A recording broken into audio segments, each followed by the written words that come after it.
How did medieval folks ditch their spouses when divorce was basically a myth?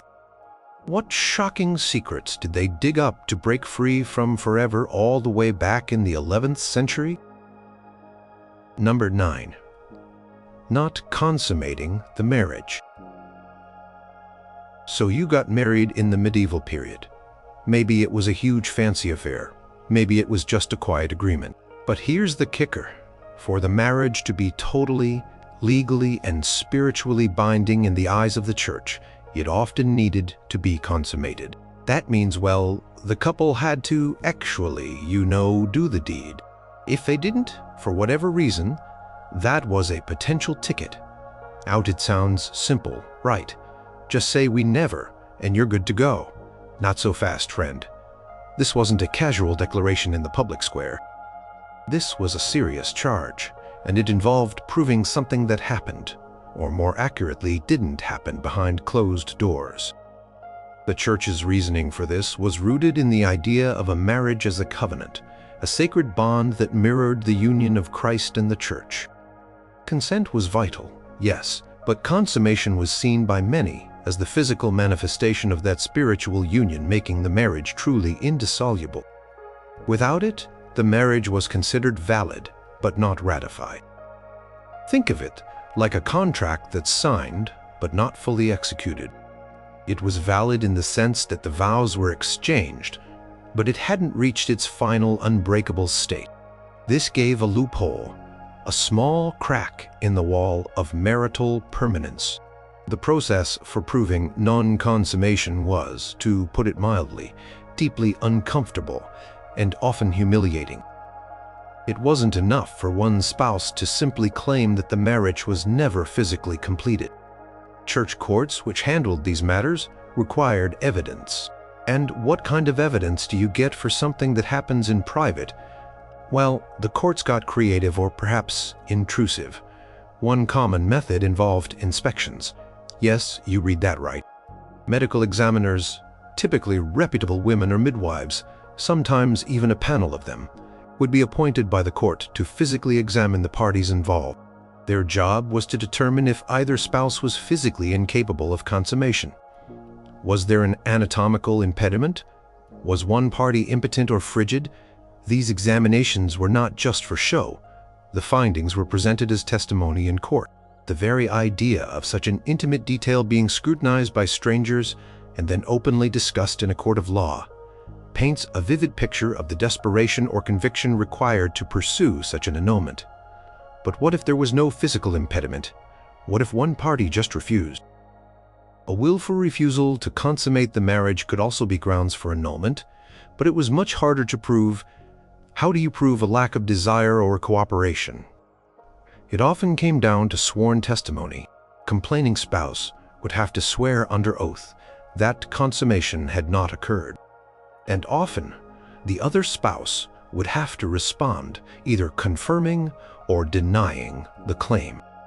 If one party steadfastly denied the claim of non-consummation, the court faced a dilemma whose word to believe. Sometimes the court would go even further. They might appoint matrons, respectable married women, to interview the parties or even to observe them in some limited capacity, though this was rare and extremely controversial. The goal was to establish patterns of behavior or specific circumstances that would corroborate or refute the claim of non-consummation. It was a messy business, full of potential for perjury and scandal. Classic example, perhaps one of the most famous, involves King Henry VIII of England and his first wife, Catherine of Aragon. While Henry's main argument for annulment was based on Catherine having been married to his deceased brother Arthur, he also brought up the issue of consummation. Henry claimed that Catherine and Arthur had indeed consummated their marriage, thus making his own subsequent marriage to Catherine incestuous in his eyes, as it violated biblical law against marrying a brother's widow. Catherine, however, steadfastly maintained that her marriage to Arthur was never consummated. She declared under oath that she came to Henry's bed as a virgin. This became a central, fiercely debated point in the annulment proceedings.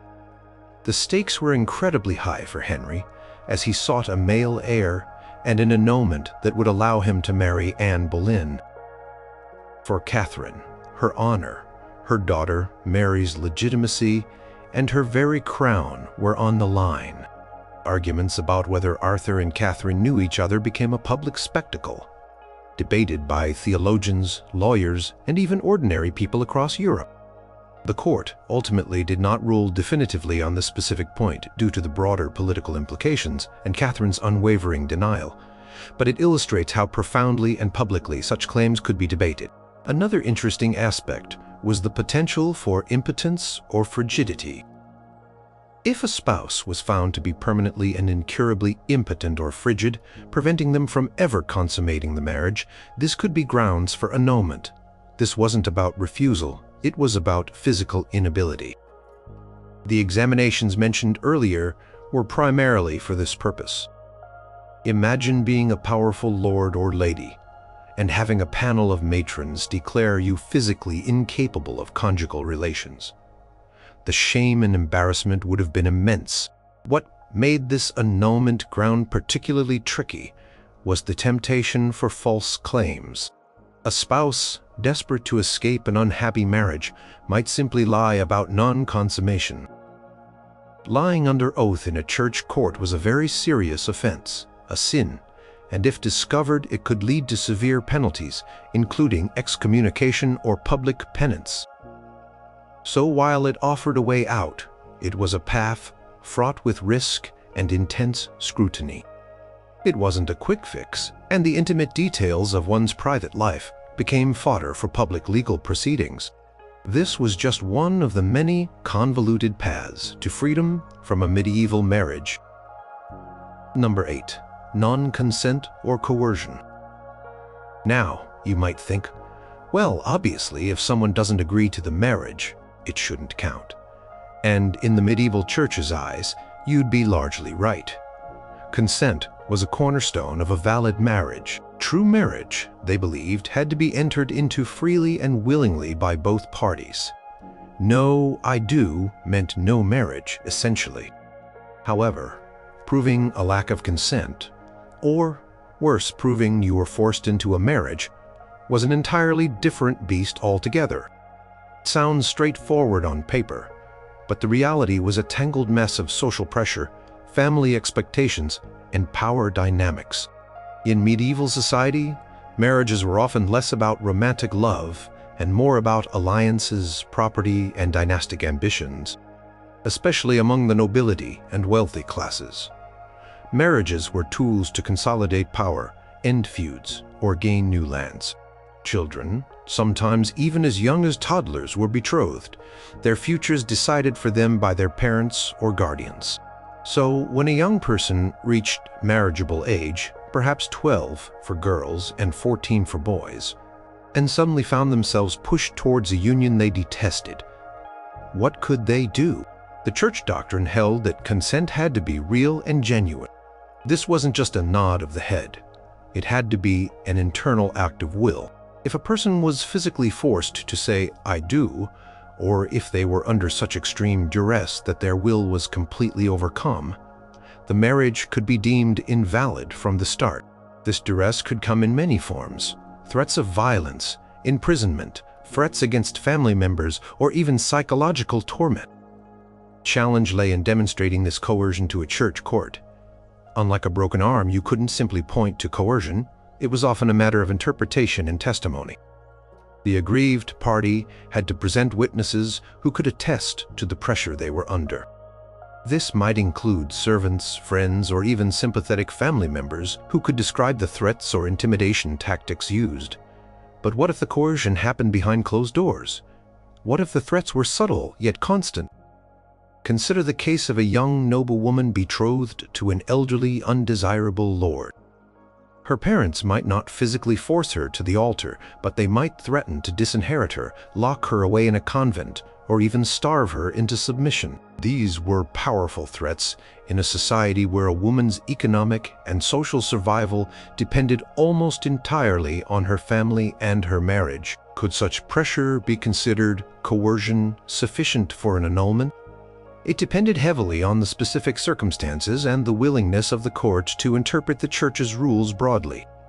One fascinating historical instance that touches upon this is the story of Eleanor of Aquitaine's first marriage to Louis VII of France. While not an annulment based on her coercion to enter the marriage, the annulment of their marriage, which happened after many years and children, was partly justified by consanguinity, too close blood relation, and other reasons, but it highlights the political pressures surrounding royal marriages.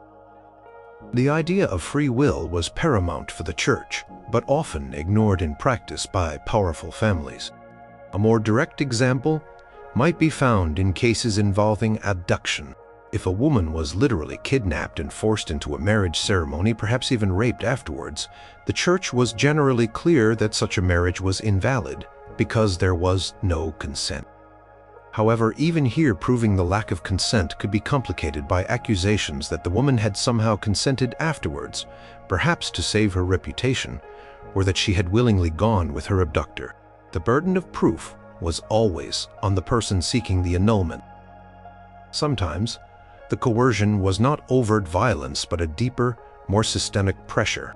What if a person was mentally incapacitated, or under the influence of a powerful drug, at the time of the vows? While not direct coercion in the sense of threats, it still implied a lack of true free consent. The Church courts would investigate the mental state of the individual at the time of the marriage ceremony. Witnesses would be called to describe their demeanor, their understanding of what was happening, and any signs of mental infirmity. The biggest hurdle for someone claiming non-consent or coercion was often the word of the other party, or the powerful family that orchestrated the marriage. Powerful families had influence with bishops and judges. They could bring their own witnesses or intimidate those who might testify against them. A lone individual, especially a woman or someone of lower social standing, faced a formidable uphill battle against a determined and influential family. It was also important to act quickly. If a person claimed coercion, but then lived with their spouse for years, had children, and acted as a married person, it became exceedingly difficult to prove that their initial consent was truly coerced. Courts would argue that their subsequent actions implied a ratification of the marriage, even if it began under duress.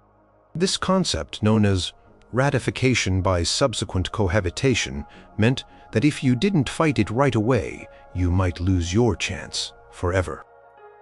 So if you were a medieval person forced into a marriage, you had to speak up, and speak up loudly very soon after the ceremony. It was a perilous tightrope walk, often requiring immense bravery and a willingness to defy powerful social norms and family authority. Number 7. Deriment impediment of previous marriage. This one sounds pretty straightforward, doesn't it? If you're already married, you can't get married again. It's the very definition of bigamy, and in the medieval church, bigamy was a huge no. A marriage was a permanent bond, indissoluble, and only death could truly break it. So, if someone entered into a second marriage while their first spouse was still alive and the marriage still valid, that second marriage was considered null and void from the very beginning. It was as if it never happened. This was a deriment impediment, meaning it automatically invalidated the marriage. But hold on a sec. If it's so simple, why would it be one of the ways to get an annulment?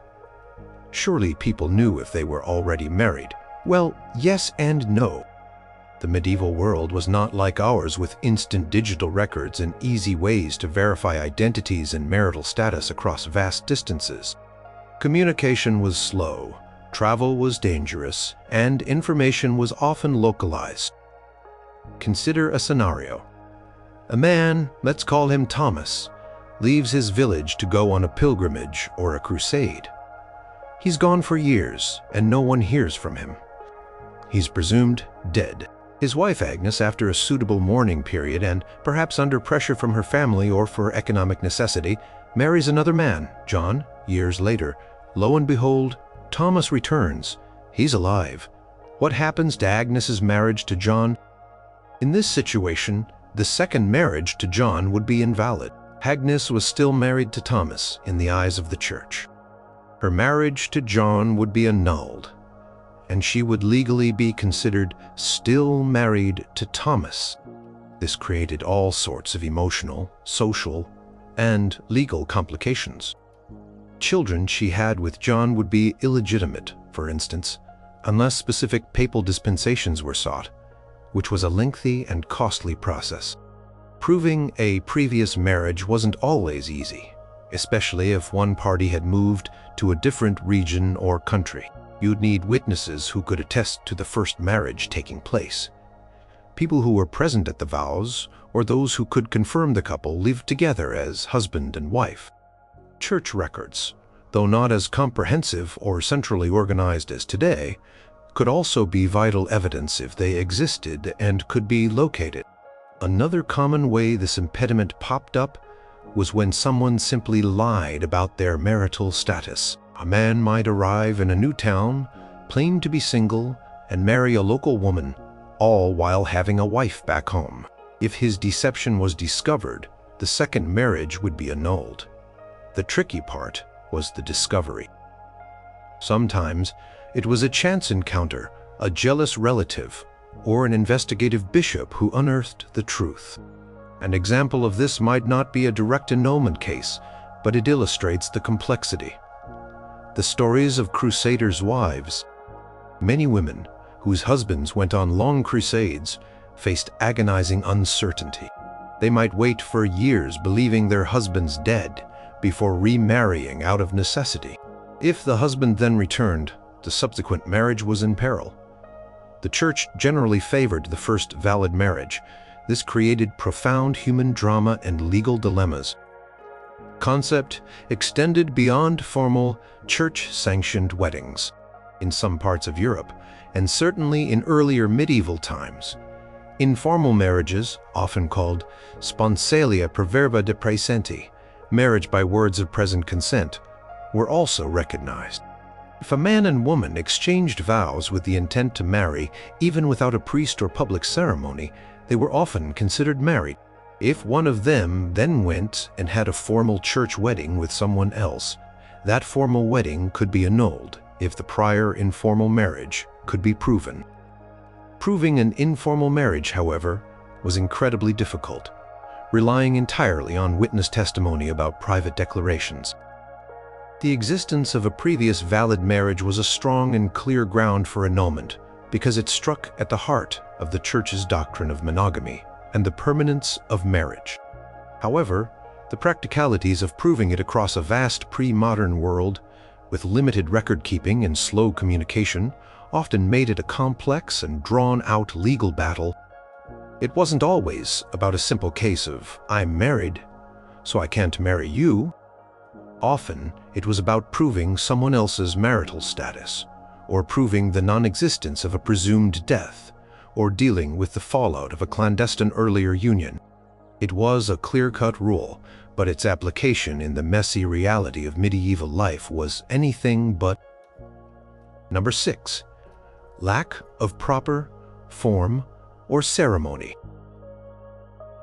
Okay, so you got your medieval wedding planned. You got the fancy clothes, the feast, maybe even a traveling minstrel. But did you do it right? Because if you didn't follow the proper church rules for the ceremony, your entire marriage could be deemed null and void as if it never happened. This might sound like a technicality, but in a world where religious rites governed almost every aspect of life, these technicalities held enormous weight. For a long time in the early medieval period, the exact form of a marriage ceremony was quite flexible. Consent was the main thing. A simple exchange of vows between a man and a woman declaring their intention to marry could be enough to create a valid binding marriage in the eyes of the church. This was known as sponsalia, per verba de praesenti, or marriage by words of present consent. It meant you could literally be married just by saying, "I take you as my husband, and I take you as my wife," even in secret, without a priest present, and it was considered valid. But as the Church's legal system developed, particularly from the 12th century onwards, there was a growing desire to standardize and regulate marriage. Council of Trent in the 16th century, though later than our core medieval period, really codified these rules, making it a strict requirement for marriages to be performed in the presence of a priest and at least 2 witnesses. Before Trent, however, the rules were a bit fuzzier, leading to some serious headaches and opportunities for annulment. The main issue was clandestine marriages. Because a simple exchange of consent could create a valid marriage, many couples, for various reasons, to avoid parental disapproval, to escape unwanted betrothals, or simply to save money, would marry in secret. They would exchange vows privately, believing themselves to be married.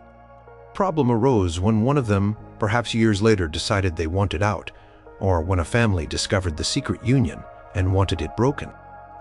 For example, imagine the wealthy merchant's son, William, falls for a poor serving girl, Alice. They secretly exchange vows, believing they are truly married. Later, William's father arranges a politically advantageous marriage for him with a noblewoman. William, under pressure, goes through with the new ceremony. But then, Alice steps forward, claiming she is William's true wife. The church court would have to determine if William and Alice's secret vows truly constituted a valid marriage. If they did, then William's second marriage would be annulled due to the diriment impediment of a prior marriage, number 7, remember. However, if the words exchanged in the secret ceremony were not clear enough, or if they were merely sponsalia per verba de futuro, promises to marry in the future, rather than a present declaration of marriage, then the secret union might not be considered a valid marriage. Proving what was said in a private conversation, often years earlier, was incredibly difficult and relied entirely on witness testimony. Did Alice have a friend who overheard the vows? Did William ever publicly acknowledge Alice as his wife, even informally? Another point of contention could be the intent behind the vows. If a couple exchanged vows as part of a play or a joke, or under extreme duress, the church would argue that the consent was not genuine, and thus the marriage was not valid. But again, proving intent after the fact was a subjective and tricky business. Push for more formal ceremonies really gained momentum because of the problems caused by these informal unions. Bishops and theologians recognized that clandestine marriages led to confusion, litigation, and moral scandals. They wanted marriages to be public, witnessed, and blessed by a priest, so there was no doubt about their validity. So while lack of proper form seems like a loophole, it was more often a source of legal ambiguity and conflict. It was less about a clear list of things you must do, and more about arguments over whether sufficient consent was given and acknowledged in a manner that the church recognized as truly forming a bond.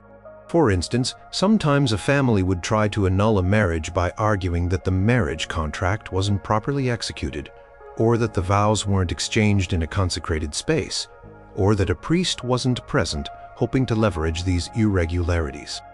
Before the Council of Trent, this was a difficult argument to make, as the church valued consent over ceremony. After Trent, it became a much stronger argument for annulment, as the requirement for a priest and witnesses became mandatory for validity. So the medieval period sat in a kind of awkward transition, where the rules were evolving, leading to plenty of legal gray areas and plenty of opportunities for people to try and wiggle out of unwanted unions by claiming a lack of proper form. Number 5, error. This one is less about malicious intent and more about a genuine misunderstanding that in the eyes of the medieval church could invalidate a marriage.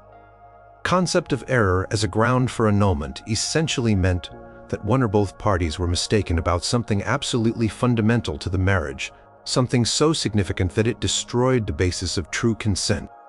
But don't think this means you could annul a marriage because you found out your spouse wasn't as rich as you thought, or wasn't as good-looking as they appeared in the candlelight. Oh no, it had to be a serious, fundamental error. There were typically two main types of error that could be considered grounds for annulment. Error of person. This meant you married the wrong person entirely. Sounds absurd, right? How do you marry the wrong person? Well, in a world where arranged marriages were common, and sometimes parties had never met before the wedding day, it wasn't entirely impossible. Or in a more extreme case, a substitution could have occurred. Imagine a situation where a suitor was presented with one sister and then, perhaps through deceit, was married to another. If it could be proven that the consent was given for a specific individual and then a different individual was substituted, the marriage could be annulled. This is rare and often involves significant fraud. Error of quality. This was the more common and complex form of error. It meant you were mistaken about a significant fundamental quality of the person you married, but only if that quality was so crucial that your consent to the marriage depended entirely upon it, and the quality was specifically intended by both parties to be part of the marriage contract. This was a very high bar. It was not about general disappointment or discovering unpleasant habits. Let's break down error of quality. What kind of qualities were considered fundamental? Not wealth, not beauty, not even social standing, unless explicitly stipulated in the marriage contract as a condition sine qua non, without which not. Church was generally wary of annulments based on mere error in condition, such as a mistaken belief about wealth or noble status, unless it involved a profound deception about a condition that was integral to the marital bond itself. One key type of error of quality that could lead to annulment was a mistake about a person's status as free or enslaved. In some parts of medieval Europe, slavery still existed in various forms, or certain people held unfree status, like serfs. If a free person married someone believing them to be free, and later discovered they were enslaved, and this was an essential condition for their consent, the marriage could be annulled. Why? Because the church saw marriage as a union of free wills. An enslaved person might not have the capacity for truly free consent in the same way, or the burdens of their status might fundamentally alter the nature of the marital bond. Proving this, of course, meant proving the true status of the person, and that the error was indeed fundamental to the marriage. Another, perhaps more morally complex type of error, of quality, related to a person's moral character or past life, but again, only if it was something incredibly grave and hidden, and truly central to the agreement. For example, if someone married a person believing them to be a faithful Christian, and later discovered they were secretly an infidel, a known heretic, or had been secretly living a life of profound and unrepentant sin that fundamentally undermined the purpose of Christian marriage, this was incredibly hard to prove, and often involved accusations that were difficult to substantiate. It wasn't about finding out your spouse gambled too much. It was about discovering something that completely contradicted the shared understanding of a holy sacramental marriage. A famous historical example that sometimes gets linked to error of quality, though it also involved other factors like consanguinity, was the annulment of the marriage between Joanna of Naples and Andrew of Hungary in the 14th century, or various annulment attempts by Henry VIII before he settled on other reasons. While not directly about error of quality, in the narrow church legal sense, these cases illustrate how deep-seated personal characteristics or hidden pasts could be brought to the forefront as reasons for invalidating a union. Even if they often morphed into other legal arguments, the burden of proof for error was incredibly high. The person seeking the annulment had to demonstrate not only that the error existed, but also that their consent was conditional on the supposed quality or identity of the spouse, and that they would never have entered the marriage had they known the truth. It was not enough to claim, "I didn't know they were a terrible cook." It had to be something that struck at the very core of what the church considered a valid marriage. This meant the arguments often devolved into lengthy examinations of intent, knowledge, and deception, making it a difficult and often unsuccessful path to freedom. Number 4. Lack of age. This one sounds pretty straightforward, right? You have to be old enough to get married. But in the medieval period, old enough was a whole lot younger than it is today. And the rules around it were surprisingly complex and prone to manipulation for annulment purposes. The church set minimum ages for marriage, and these were based on the concept of reaching puberty, which was generally understood as the age when a person could physically consummating a marriage and potentially procreate. For boys, this minimum age was typically 14 years old. Yes, you read that correctly. A 12-year-old girl could be considered old enough to enter a valid marriage in the eyes of the church.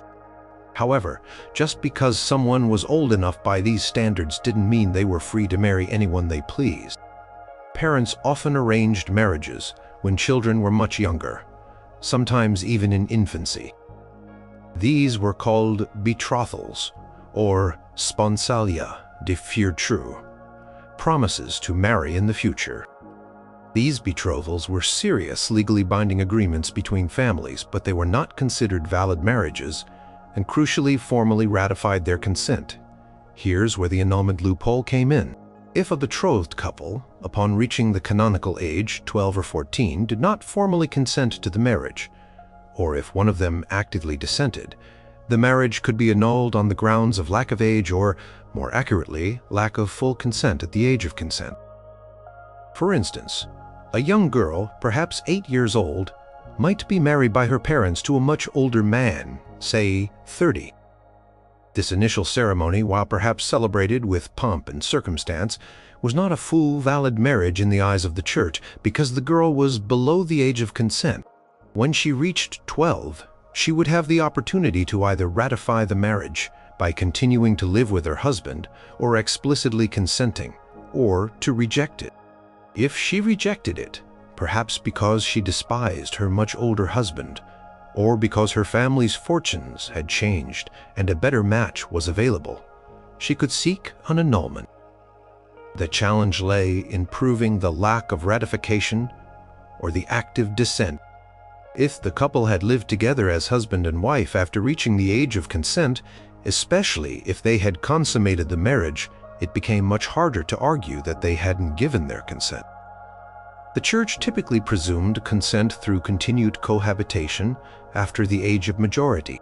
So, if you wanted an annulment on these grounds, you had to act quickly, ideally immediately, upon reaching the age of consent and clearly express your refusal. A famous example, though slightly different, involved the child betrothal of Mary, Queen of Scots, to the Dauphin Francis of France. While their marriage was later formally consummated and therefore valid, the concept of young betrothals and the eventual need for formal consent at maturity highlights the importance of age in medieval marriage law. Another aspect of lack of age annulments involved circumstances where one or both parties were truly too young to understand the nature of the vows they were taking, even if they were technically at the canonical age. For example, if a 12-year-old girl was mentally impaired or somehow incapable of understanding the gravity of marriage, her consent might be considered invalid. This would often overlap with arguments about mental incapacity or coercion.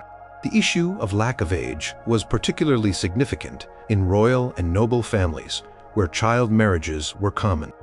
Powerful families would marry off their young children for political alliances, often without much regard for the children's eventual happiness or desire.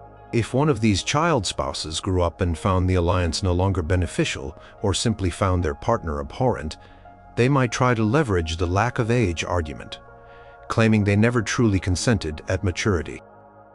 One interesting nuance was what happened if one party was underage and the other was of age. The marriage would be considered imperfect or inchoate, incomplete, until both reached the canonical age and ratified. If the older party died before the younger one reached the age of consent, or before the younger one ratified the marriage, the union was typically considered to have never become a full valid marriage. So, while the age limits seem incredibly young to modern eyes, they offered a crucial window for individuals, especially those forced into childhood betrothals, to potentially escape an unwanted union. But it required swift action and clear evidence of dissent upon reaching the legal age of marriage. Otherwise, the unspoken acceptance of the situation would be presumed as valid consent. It wasn't a magic bullet, but for those trapped in an undesirable arranged match, it was a lifeline to freedom. Number 3. Holy orders or solemn religious vow. This one cuts straight to the heart of medieval Christian society. For a marriage to be valid, neither party could be bound by a prior unbreakable vow of celibacy to God. This means if one of the individuals had already taken holy orders in the church or had made a solemn religious vow, such as becoming a monk or a nun, they were considered sacramentally incapable of entering into a valid marriage. Their marriage, if it happened, would be null and void from the very beginning. Well, just like everything else in medieval annulment law, it wasn't always that simple. Church considered entry into holy orders, like becoming a priest, deacon, or subdeacon, or making a solemn profession as a monk or nun, to be an even stronger and more binding commitment than marriage itself. These vows dedicated a person entirely to God and included a vow of celibacy. If someone who had taken such a vow then attempted to marry, their marriage was not just illicit. It was considered non-existent in the eyes of God and canon law. So how would this come up as a ground for annulment? One way was deception. Imagine a man who had secretly been ordained as a subdeacon, which required a vow of celibacy, and then married a woman without revealing his status. If the woman later discovered his holy orders, she could seek an annulment. She could argue that she would never have entered the marriage had she known of his impediment. The burden of proof would be on her to show that he was indeed in holy orders and that this was hidden from her. This often involved tracking down records of ordination or finding witnesses from his past life. Another scenario could be that a person had taken a solemn vow to enter a religious order, perhaps during a serious illness or a moment of intense piety, but then later regretted it and decided to marry instead of following through. If the vow was considered solemn and binding by the church, their subsequent marriage could be annulled. Key here was proving the solemnity and binding nature of the initial vow. Was it a casual promise, or a formal, publicly witnessed declaration of intent to devote oneself to God, perhaps even with a formal reception into an order? Consider the story of a young nobleman, maybe a younger son who wasn't destined for inheritance, who was sent to a monastery as a child, perhaps to prepare for a religious life. He might have taken minor orders or even simply lived as a novice. Years later, perhaps, his older brother dies, and he suddenly finds himself the heir. He leaves the monastery and marries a noblewoman to secure the family line. If, during his time in the monastery, he had taken solemn vows, not just temporary ones, his marriage could be challenged. The noblewoman's family or even rival claimants to the inheritance might then try to annul his marriage by proving his prior religious vows. The outcome would depend on the exact nature and timing of those vows. Were they simple vows or solemn vows? Had he been formally professed? An example that touches on the implications of religious vows is the career of Pope Clement VII, born Giulio di Giuliano de' Medici. He was the illegitimate son of Giuliano de' Medici. After his cousin Giovanni de' Medici became Pope Leo X, Giulio was made an archbishop and cardinal, even though he was illegitimate and had not been born into a legitimate marriage. Later, when he became pope, questions about his legitimacy, and thus his right to hold church office, could theoretically have been raised if the circumstances of his parents' union had been different. but his path was smoothed by papal dispensation and the unusual circumstances of his birth and elevation.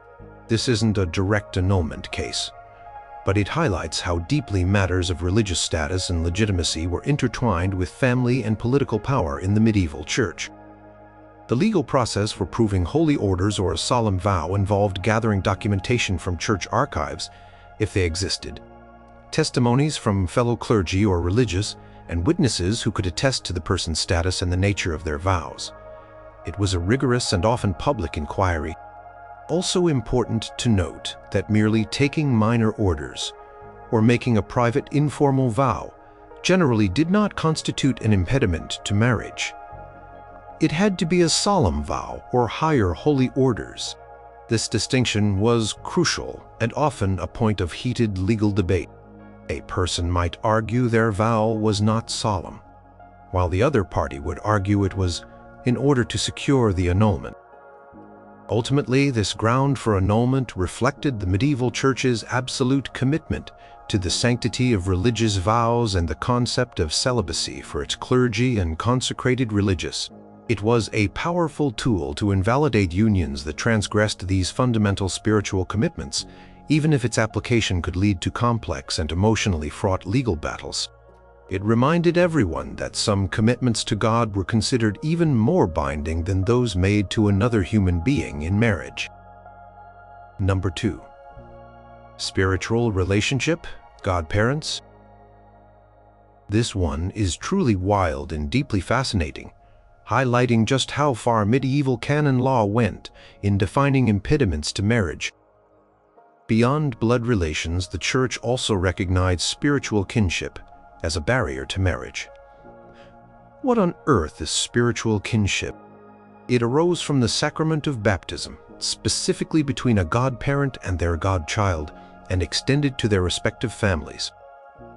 If you were spiritually related to someone, you couldn't marry them, and if you did, your marriage could be annulled. The reasoning behind this was theological. Baptism was considered a spiritual rebirth, a profound spiritual bond. The godparents, sponsors, were seen as taking on a spiritual parentage, guiding the child's religious upbringing. This spiritual bond was deemed so sacred and so close that it was considered akin to a blood relationship, making marriage between such spiritually related individuals a form of spiritual incest. Here's how it worked. Between godparent and godchild, you absolutely could not marry your godchild. That was a clear, direct spiritual impediment. Between godparent and the godchild's parents, this was a bit more complex. Some interpretations argued that a godparent could not marry the parent of their godchild as they shared a spiritual bond through the child. Between godchild and godparent's children, this was a further extension. Some interpretations stretched the impediment to cover the godchild and the children of their godparent, between the baptizer and the baptized. In some stricter interpretations, the priest or deacon who performed the baptism could also be considered spiritually related to the baptized person, preventing marriage. The extent of this spiritual kinship varied a bit, depending on regional customs and specific church rulings over time, but the core idea remained. Baptism created new spiritual families, and these spiritual families could not intermarry. The practical implications for annulment were immense, especially in close-knit communities, where people often served as godparents for multiple children within the same village or extended family network. You might unknowingly marry someone with whom you shared a spiritual bond from a baptism years ago. For instance, a young man, Arthur, marries a woman, Beatrice. Years later, an enemy, or someone with a vested interest in breaking their marriage, perhaps a jilted suitor, or a family who wanted their lands, discovers that Arthur's father had once been the godfather to Beatrice's older sister. Or even more remotely, that Arthur's deceased aunt had been a godmother to Beatrice herself, perhaps decades ago. If this spiritual relationship could be proven in court, then Arthur and Beatrice's marriage was invalid, proving spiritual kinship involve finding witnesses who were present at the baptism or records of the baptism itself. This could be incredibly difficult in an age before centralized parish registers were common. Witnesses might have died, or their memories might have faded. Accusations of spiritual kinship were particularly insidious because they could be dug up years after a marriage had taken place, long after children had been born, potentially rendering them illegitimate. A famous historical example, though not directly an annulment case, demonstrates the complex and sometimes absurd reach of spiritual kinship. When King Edward I of England's daughter Elizabeth married Humphrey de Bohun, Earl of Hereford, there was concern about potential spiritual kinship.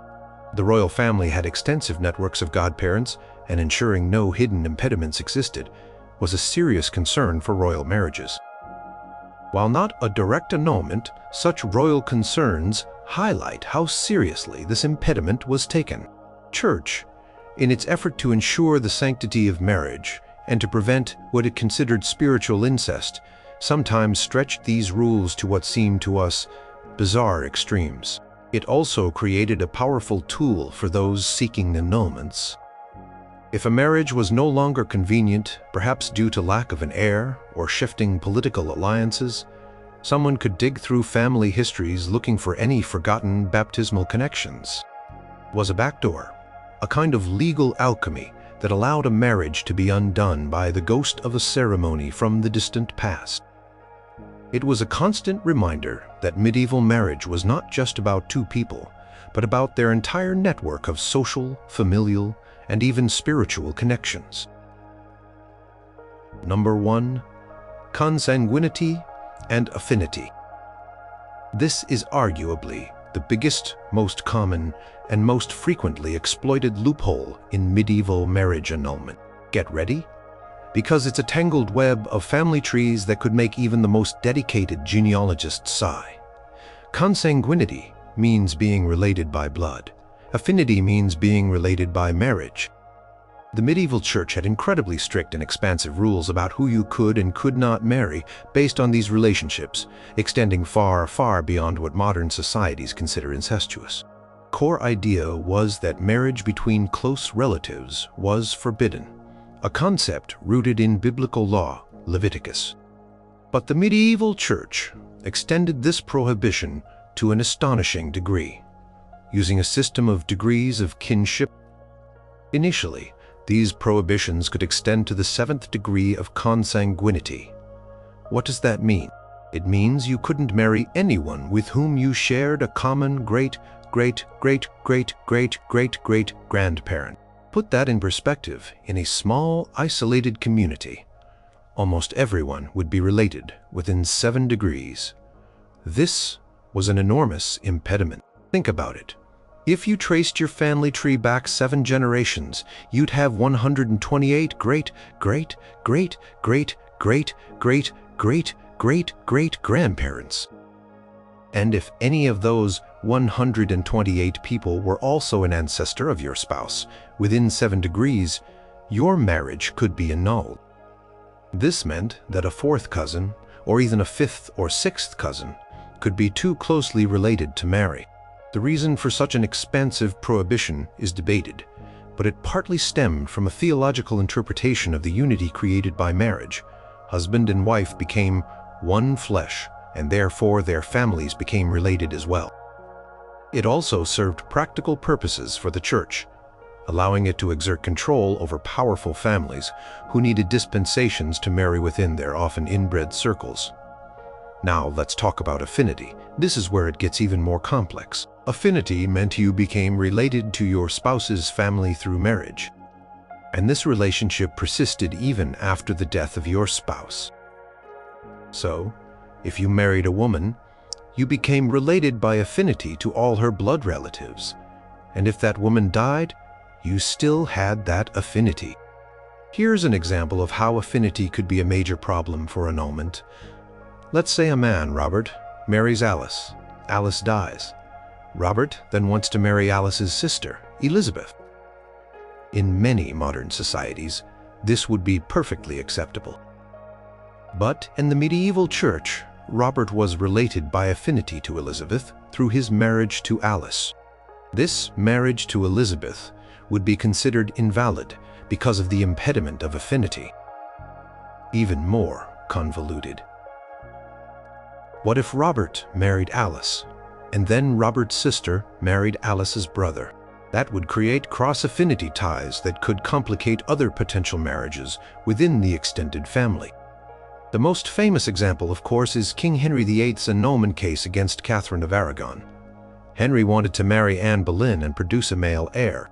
His marriage to Catherine, however, had produced only a daughter, Mary.